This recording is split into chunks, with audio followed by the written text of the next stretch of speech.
Hello everyone, welcome to your own channel credible.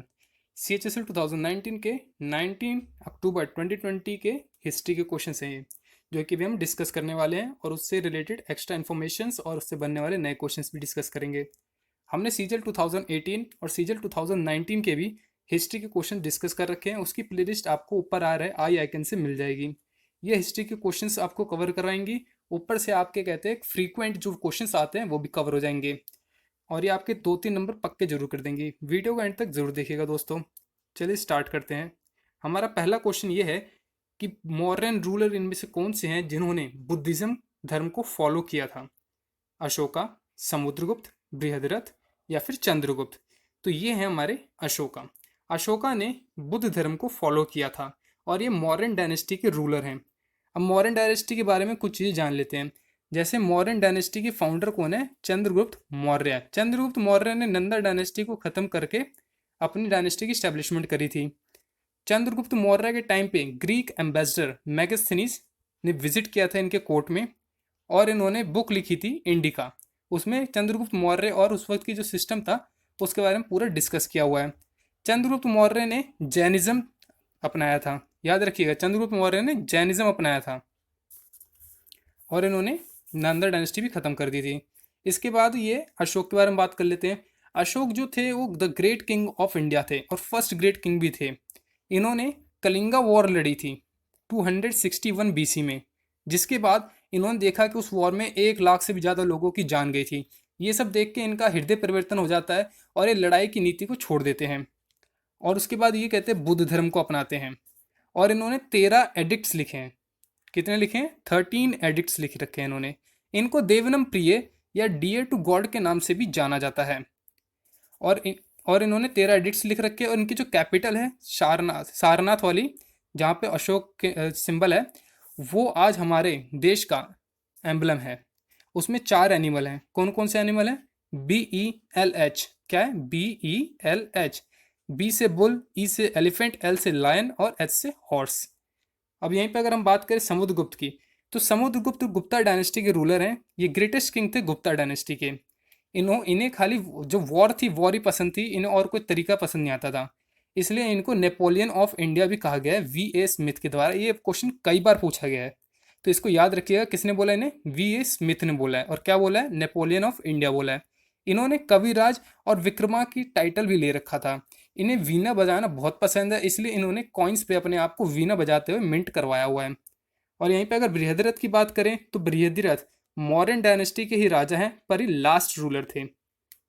और चंद्रगुप्त मौर्य के बारे में आपको बता ही चुका हूँ। चलिए नेक्स्ट क्वेश्चन पे चलते हैं।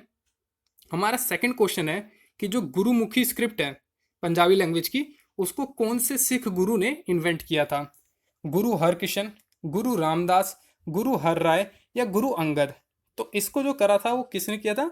गुरु अंगद जी ने इसको इन्वेंट किया था। अब गुरु जी के बारे में जान लेते हैं। जो सिख गुरुज है वो 10 सिख गुरुज हैं। जो पहले सिख गुरु हैं हमारे वो हैं गुरु नानक जी। गुरु नानक जी फर्स्ट सिख गुरु हैं, जो कि फाउंडर थे सिखिज्म के। सेकंड सिख गुरु जो है वो गुरु अंगद हैं। कौन है? गुरु अंगद।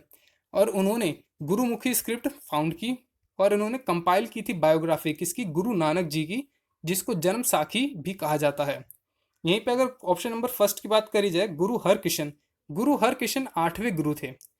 जो गुरुद्वारा बंगला साहिब है दिल्ली में, आप सबने सुना ही होगा गुरुद्वारा बंगला साहिब, वो इन्हीं की याद में बनवाया गया है। किसकी याद में? हरि किशन गुरु के याद में। जो सेकंड ऑप्शन हमारा गुरु रामदास। गुरु रामदास हमारे फोर्थ गुरु थे। इन्होंने फाउंड किया था अमृतसर को 1577 में और वो लैंड इनको ग्रांट की गई थी अकबर के द्वारा। और वहीं पे जो गुरु हर राय हैं, गुरु हर राय हमारे 7th गुरु हैं। ये टोटल 10 गुरुज हैं। चलिए नेक्स्ट क्वेश्चन पर चलते हैं। बुद्धिस्ट साइट्स हैं जो वैशाली और नालंदा, ये किस स्टेट में सिचुएटेड है? छत्तीसगढ़, तेलंगाना, उड़ीसा या बिहार? इसका आंसर जानने से पहले गाइज, अगर आप हमारे चैनल पे नए आए हैं तो प्लीज़ सब्सक्राइब कर दीजिएगा और अगर आपने सब्सक्राइब कर रखा है तो इस वीडियो को लाइक ज़रूर कर दीजिएगा। तो इस क्वेश्चन का आंसर है बिहार। बिहार में ये दोनों बुद्धिस्ट साइट्स हैं। तो चलिए बुद्ध धर्म के बारे में कुछ चीज़ें जान लेते हैं। जैसे कि बुद्धा जो थे उनको सिद्धार्थ, शाक्यमुनि, ताटघाटा के नाम से भी जाना जाता है। किस किस नाम से? सिद्धार्थ, शाक्यमुनि, ताटघाटा के नाम से। इनका जन्म 563 बीसी में हुआ था। 563 बीसी में हुआ था लुम्बिनी में, नेपाल।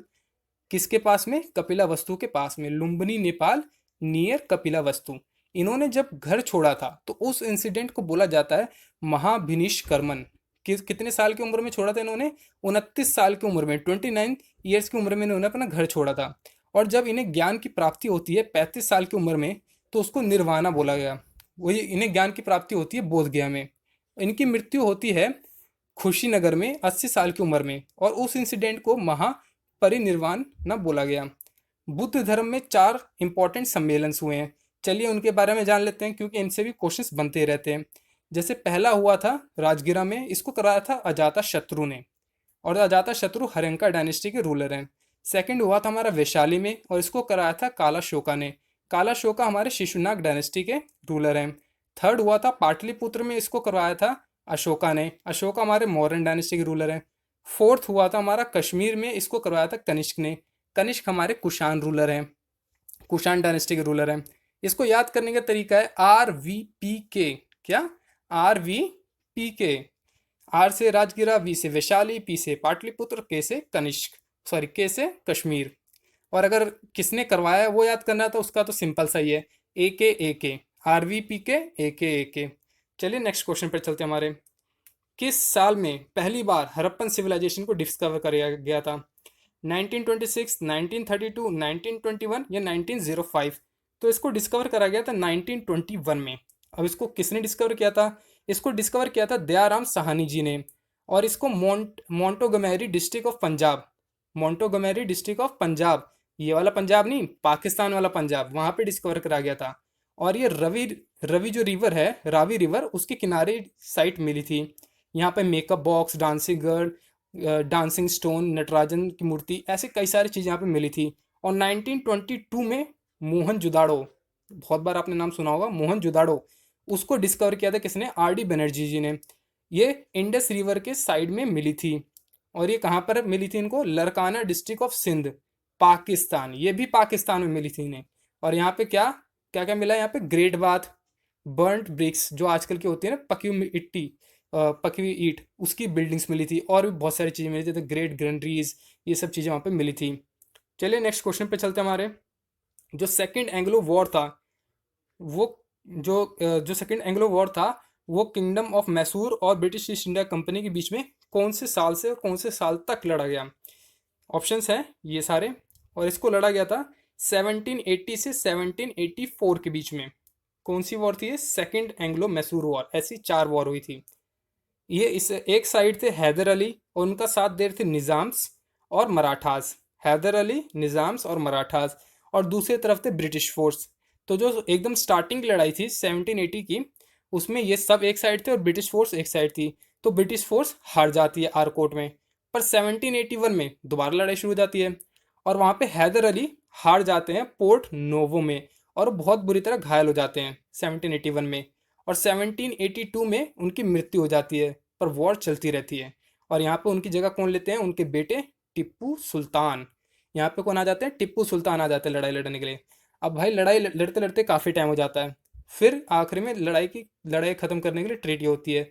वो ट्रीटी कौन सी होती है? Treaty of Mangalore. कब होती है? 1784। Treaty of Mangalore 1784। ये साइन किस किस के बीच में हुई थी? टिप्पू और आयरी कूट के बीच में। स्टार्टिंग लड़ाई की हैदर अली नहीं करी, पर साइन कौन कर रहा है ट्रीटी? टिप्पू और आयरी कूट। और इन्होंने ये डिसाइड किया कि भैया जिसने जितना जितना कैप्चर कर रखा है, जितना जितना हिस्सा है किसका, वो सब उसको वापस दे दो। और जिसके जितने प्रिजनर्स कैप्चर कर रखे हैं वो भी उसको वापस दे दो। चलिए आगे चलते हैं। हमारा अगला क्वेश्चन है कि जो स्लोगन है दिल्ली चलो और तुम मुझे खून दो मैं तुम्हें आज़ादी दूंगा, ये किसने दिया है? सुभाष चंद्र बोस, जवाहरलाल नेहरू, मोहनदास करमचंद्र गांधी, या सरदार वल्लभ भाई पटेल?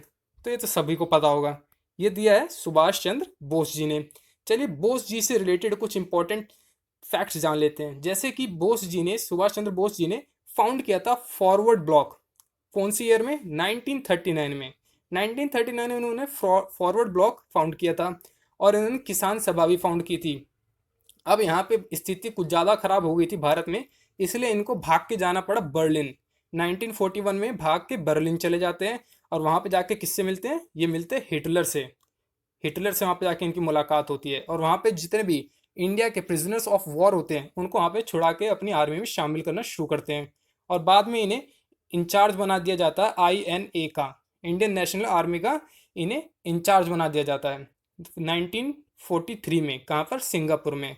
और इनके द्वारा दिए गए स्लोगन जैसे कि ऊपर दो लिखे हुए हैं, और एक था जय हिंद। जय हिंद भी इन्होंने दिया था।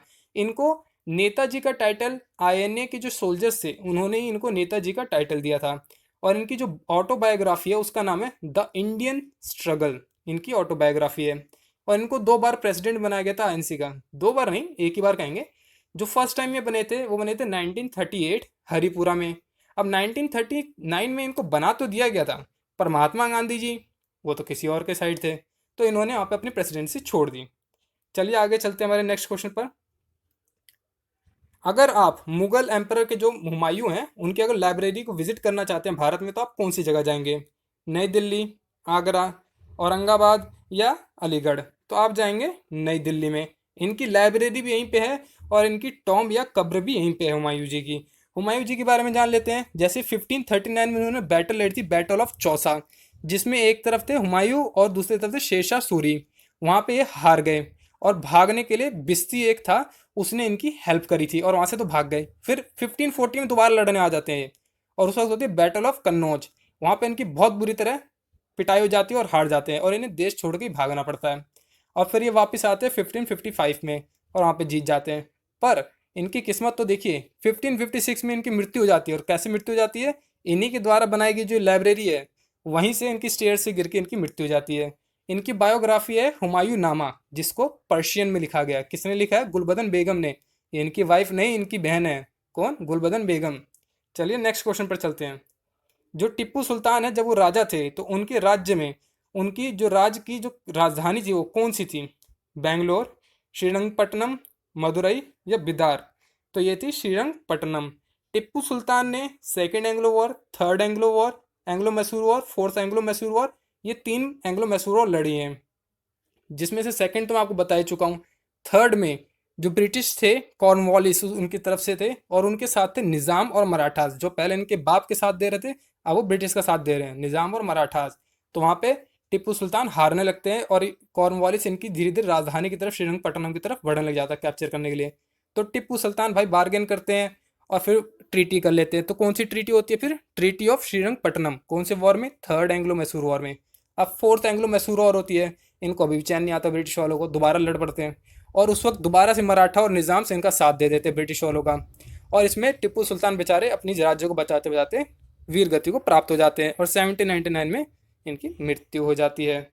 So guys, thank you for watching the video. If you like it, then share it and subscribe our channel, and don't forget about the bell icon.